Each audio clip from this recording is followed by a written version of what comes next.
Ilmuwan Islam yang terlupakan oleh dunia. Sejarah membuktikan dunia Islam telah melahirkan banyak ilmuwan hebat di berbagai bidang. Sayangnya para cerdik pandai itu tidak mempatenkan ilmunya. Hal inilah yang menyebabkan banyak orang-orang pintar Islam tidak dikenal dunia, layaknya para ilmuwan Eropa dan Barat. Berikut ilmuwan Islam yang terlupakan oleh dunia. Abu Bakar Muhammad bin Zakaria Ar-Razi, atau yang biasa dipanggil Razi, lahir di Teheran, Iran. Semasa hidupnya, beliau meneliti tentang penyakit seperti demam, penyakit cacar, alergi, dan asma.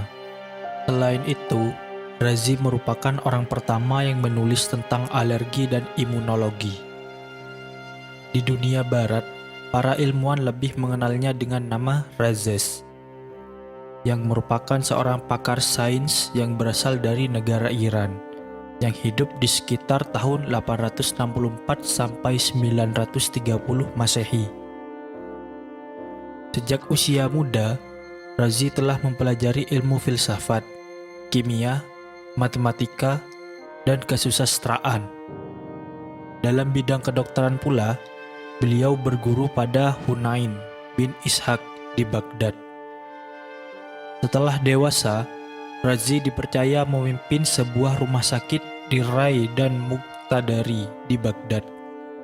Sebagai seorang dokter utama di rumah sakit tersebut, kinerja Razi telah dibuktikan dengan catatannya mengenai penyakit cacar.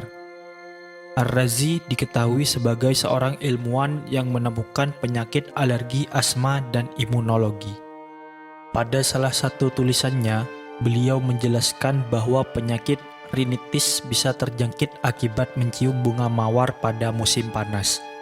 Pada bidang farmasi, Ar-Razi berkontribusi membuat peralatan medis seperti tabung, spatula, dan mortar. Selain itu, beliau juga telah mengembangkan obat-obatan yang berasal dari merkuri. Abu Ali Muhammad Al-Hasan Ibnu Al-Haytham atau Ibnu Haytham atau Al-Hazen, lebih dikenal dengan nama Al-Hazen, seorang ilmuwan yang meneliti tentang sifat cahaya dan juga ahli dalam bidang sains, falak, matematika, geometri, pengobatan, dan filsafat. Al-Hazen lahir di Basrah pada tahun sekitar 965 Masehi, kemudian tinggal di Kairo hingga akhir usianya pada tahun 1039 Masehi. Ibnu Haytham sangat mencintai ilmu pengetahuan bahkan sebelum diangkat menjadi pegawai pemerintah di tempat kelahirannya. Setelah beberapa lama bekerja di pemerintahan, beliau kemudian hijrah ke Ahwaz dan Mesir. Dalam perjalanan ini, Haytham menghasilkan beberapa karya tulis yang luar biasa tentang matematika dan falak. Tujuannya agar mendapat uang cadangan dalam menempuh perjalanan ke Universitas Al-Azhar. Haytham telah menjadi seorang yang mahir dalam bidang sains, falak, matematika, geometri pengobatan, dan falsafah. Tulisannya mengenai cara kerja mata manusia telah menjadi salah satu referensi yang penting dalam bidang kajian sains di Barat. Teorinya mengenai pengobatan mata masih digunakan hingga saat ini di berbagai universitas di seluruh dunia. Para ilmuwan Eropa banyak yang menggunakan penemuannya sebagai pendalaman atas ilmu yang mempelajari sifat cahaya. Beberapa ilmuwan Eropa seperti Boger, Bacon, dan Kepler terinspirasi dari Al-Hazen dalam menciptakan mikroskop serta teleskop. Jabir Ibnu Hayyan, lebih dikenal oleh ilmuwan Eropa dengan nama Gerbert. Dia lahir di Kufah, Irak antara 721 Masehi sampai 815 Masehi. Gerbert merupakan penemu ilmu kimia.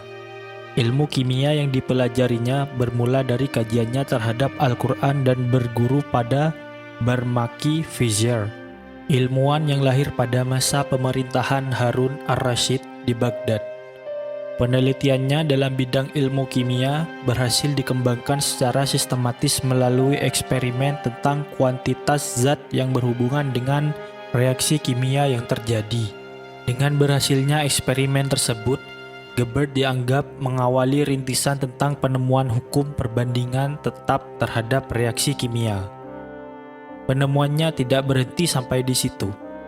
Gebert kemudian menyempurnakan reaksi kimia lainnya seperti penguapan, sublimasi, distilasi, dan kristalisasi.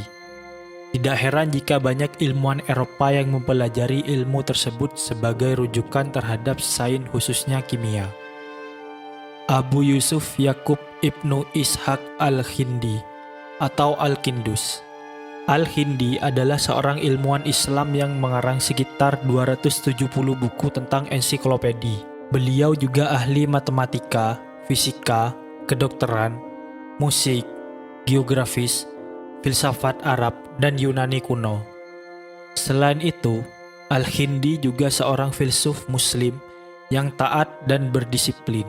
Ilmuwan yang lahir pada tahun 801 Masehi ini dikenal sebagai filsuf pertama yang beragama Islam yang mahir berbahasa Yunani selain bahasa ibunda yaitu bahasa Arab. Dalam dunia barat, Al-Hindi diberi nama Al-Kindus yang akhirnya banyak membuat orang tidak tahu bahwa beliau adalah Muslim. Kelebihan Al-Hindi adalah menghadirkan filsafat Yunani kepada kaum muslimin setelah berhasil mengislamkan pemikiran asing tersebut ke dalam Islam. Dengan pemikiran cemerlangnya, Al-Hindi kemudian dikenal sebagai ilmuwan yang serba bisa, meliputi ilmu pengobatan, farmakologi, astrologi, matematika, optik, zoologi, meteorologi, dan gempa bumi.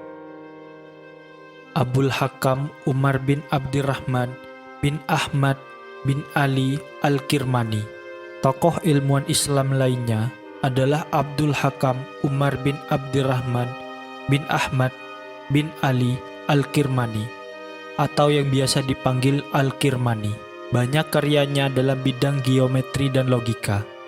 Ilmuwan ini adalah murid dari Maslamah Al-Mairiti, berasal dari Cordoba Al-Andalus pada abad ke-12.